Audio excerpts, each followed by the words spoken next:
ఇప్పుడు క్రికెట్ ప్రేమికులంతా ఫిబ్రవరి 19 నుండి మొదలయ్యే ఛాంపియన్స్ ట్రోఫీ కోసం ఎంతో ఆసక్తిగా ఎదురు చూస్తున్నారు. ముఖ్యంగా టీమిండియా అభిమానులు ఈ టోర్నమెంట్లో ఇండియా విజేతగా నిలవాలని, 2017లో జరిగిన ఛాంపియన్స్ ట్రోఫీ పరాభవానికి పాకిస్తాన్పై ఇండియా ప్రతీకారం తీర్చుకోవాలని కోరుకుంటున్నారు.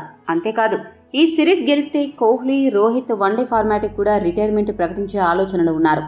కాబట్టి ఈ సిరీస్లో మన జట్టు గెలిస్తే అది స్టార్ ఆటగాళ్లు కోహ్లీ, రోహిత్కి మంచి ఫేర్వెల్గా ఉంటుంది అని అందరూ ఆశిస్తున్నారు. ఇదే క్రమంలో ఫిబ్రవరి 19 నుంచి ప్రారంభం కానున్న ఛాంపియన్స్ ట్రోఫీ టోర్నీకి భారత్ జట్టును తాజాగా ప్రకటించడం జరిగింది. అయితే ఇక్కడ గమనించాల్సిన విషయం ఏంటంటే 15 మంది సభ్యులతో కూడిన ఈ జట్టులో గతసారి ఛాంపియన్స్ ట్రోఫీలో ఆడిన 6 ఆటగాళ్లున్నారు. అంటే 2017 ఛాంపియన్స్ ట్రోఫీలో కనిపించిన 6 ఆటగాళ్లు ఈసారి కూడా టీమిండియా తరపున బరిలోకి దిగడానికి సిద్ధంగా ఉన్నారు. అంతేకాదు, ఈ 6 8 ఏళ్ల ప్రతీకారానికి సిద్ధమయ్యారు. ఇంతకీ ఏంటా ప్రతీకారం, ఎవరు ఆ 6 అనేది ఇప్పుడు చూద్దాం. మొదటి ఆటగాడు విరాట్ కోహ్లీ. ఛాంపియన్స్ ట్రోఫీ 2017లో విరాట్ కోహ్లీ టీమిండియాకు నాయకత్వం వహించాడు. ఈ టోర్నీలో 5 ఇన్నింగ్స్లో ఆడిన కోహ్లీ మొత్తం 258 పరుగులు చేశాడు. రెండో ఆటగాడు రోహిత్ శర్మ. గత ఛాంపియన్స్ ట్రోఫీలో టీమిండియాకు రోహిత్ శర్మ ఓపెనర్గా బరిలోకి దిగాడు.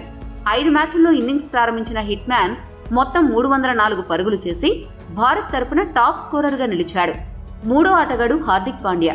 2017లో టీమిండియాకు ఆల్రౌండర్గా ఆడిన పాండ్యా 3 ఇన్నింగ్స్ల ద్వారా మొత్తం 105 పరుగులు చేశాడు. 5 మ్యాచ్లు ఆడి 4 వికెట్లు కూడా తీశాడు. నాలుగో ఆటగాడు రవీంద్ర జడేజా. టీమిండియా స్పిన్ ఆల్రౌండర్గా రవీంద్ర జడేజా గత ఛాంపియన్స్ ట్రోఫీలో ఆడాడు. ఈ సమయంలో అతను 5 మ్యాచ్ల నుంచి 4 వికెట్లు తీసుకున్నాడు. 2 ఇన్నింగ్స్లలో 15 పరుగులు చేసి పర్వాలేదనిపించాడు. 5వ ఆటగాడు జస్ప్రీత్ బుమ్రా.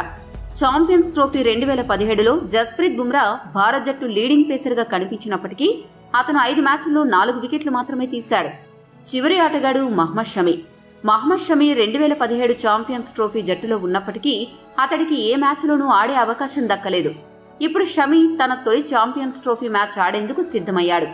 8 ఏళ్ల తర్వాత జరగబోతున్న ఛాంపియన్స్ ట్రోఫీకి మరోసారి ఎంపికైన ఈ 6 ఈసారి ఎలా అయినా గత ఓటమికి రివెంజ్ తీర్చుకుని టైటిల్ గెలవాలనే ఉద్దేశంతో తీవ్రంగా కసరత్తులు చేస్తున్నారు. మరి మన ఆటగాళ్లు ఈసారి ఛాంపియన్స్ ట్రోఫీ నెగ్గి అభిమానుల కోరిక నెరవేరుస్తారో లేదో చూడాలి.